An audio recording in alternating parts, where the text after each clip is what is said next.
Harimi, harimi, al tirai, harimi, al tirai.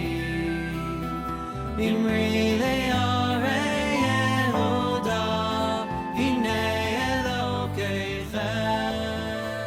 Harimi, harimi, al tirai. Okay, Daas Tevunos, we're on page 284 of the bilingual edition, and we're in the middle of Siman Kuf Chaf Daled in the Simanim. I was just listening to a shiur from my Reshiva, and he was listing a bunch of svarim, a bunch of books that every Jew should know, and this was one of them.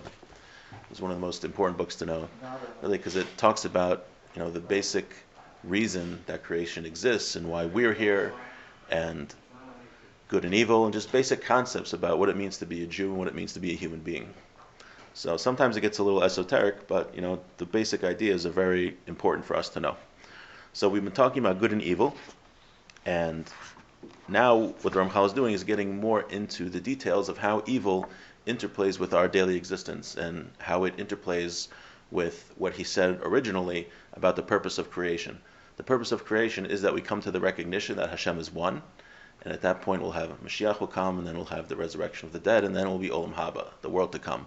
And the world to come is going to be a totally different world that we're in now. We're going to be very close to Hashem. So now the Ramchal is going to start talking about how that has to do with evil. How does evil play a role in that general purpose and general goal of creation? V'hine, min advarim hanichlalim bekonenius ha'ele hu hara b'chol pratav. What is a rule that is part of how evil is part of this interconnected process, K'moshe B'yarno, like we explained. V'chol eile dvarim hamitztarchim l'matzav harishon hazeh shel adam sheba'olam hazeh utluyim kol eile be'inyan gilo yichudo yizbarach. So we're going to talk about how evil is, what its purpose is in the world we're in now, meaning Olam Hazeh. We're in Olam Hazeh, this world, the physical world. We have a world that has evil in it. And how that plays a role in Gilo Yichudo, meaning the revelation of Hashem's oneness. Shekvar Perashti in Yonah L'Malo, we already explained this earlier. Shehu Legalu Sa'or Metocha Choshech. The purpose of the evil is that through the darkness, Hashem should reveal the light. So it sounds like we need to have the evil in the world in order that we can see Hashem's oneness. If we didn't have the evil, then it wouldn't come about that we would see through this process of Hashem's oneness. And we talked about how people put their faith in all types of things. They thought this movement would save the world, that movement would save the world, and eventually humanity will come to the point where they realize that the only being that one can rely on is Hashem, that we really can't rely on ourselves and all of our great ideas, right? All these utopian movements and communism and whatever, even capitalism, that, when every country's capitalist, it'll save the world, right? That's not going to prevent evil from happening. And from all of this of Hashem hiding himself, hiding his face, we said the root of evil is Hashem hiding himself. From all of that happens at the beginning, the Hashem's oneness will be revealed in the end. V'tavini, and understand, we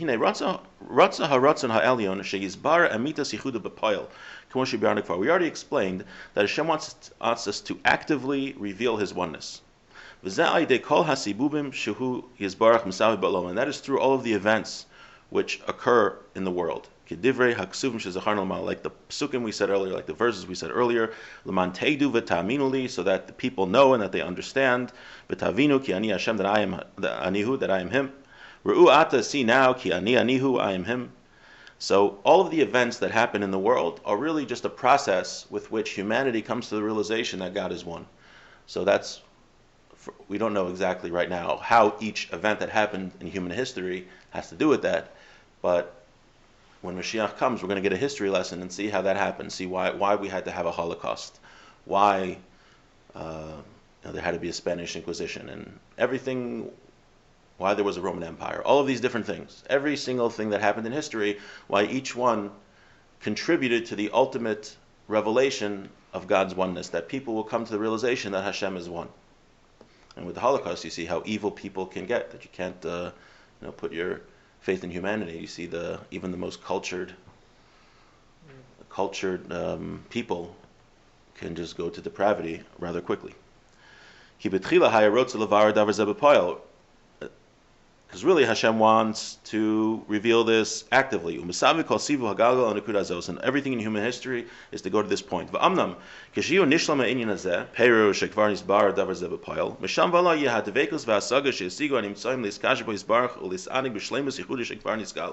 after, what happens after this revelation of Hashem's oneness? What happens after that? So at that point, that's when we become very close to Hashem, and we will enjoy His oneness and His completeness that was revealed. Lehanos miziv kedushaso, to have enjoyment and hana from His holiness. Ulahasik b'shleimuso zetamid dvarim amukim meharishonim ad ein sof ein tachlis, and we will understand deep things about Hashem that we couldn't understand originally, about His shleimus, about His completeness, and it sounds like an infinite amount. Meaning, in this world, we're very limited to what we can understand about Hashem and the hana, the enjoyment that we can get from being close to Hashem. But he says after Hashem reveals Himself, that's when we have Olam Haba, the next world, and at that point, the limits to the pleasure that we're going to have and the understanding of Hashem is limitless. So we find that there are two categories of Hashem's actions. The first, this is what happens after Hashem reveals His oneness and people believe in Hashem. This is the reward. He says in a body we cannot possibly understand the reward that we're going to get. Where we don't have the senses to be able to perceive this reward. This is what we know. That the nature of the reward is that we are going to enjoy Hashem's holiness. Compare this to other belief systems where the enjoyment is totally physical. Right? That's a very low level of pleasure. Compare it to what we're going to be experiencing. Like it says, tzaddikim, what does it say in the next world?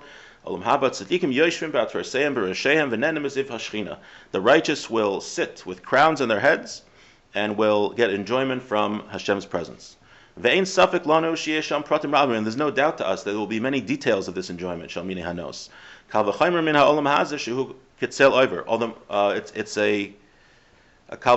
all the more so from this world, where there are many types of enjoyments. And this world, compared to the world to come, he says it's like a shadow. It's a temporary world, and there are many types of enjoyments in this world. And it's not just one general enjoyment. You don't have like one enjoyment in this world. There are many different types. So he says, so too in the next world, there's going to be many different types. He prepared many enjoyments that human beings will get. In this world, it's only physical enjoyments. All the more so in the world that is totally good. No, he says it's going to be one type of enjoyment. That is, it's going to be a spiritual enjoyment of understanding and closeness to Hashem. However, it sounds like within that, there will be many details to that enjoyment. So while this world we have physical enjoyments and there's many types, the next world is going to be a spiritual enjoyment, and in that spiritual enjoyment there will be many types. And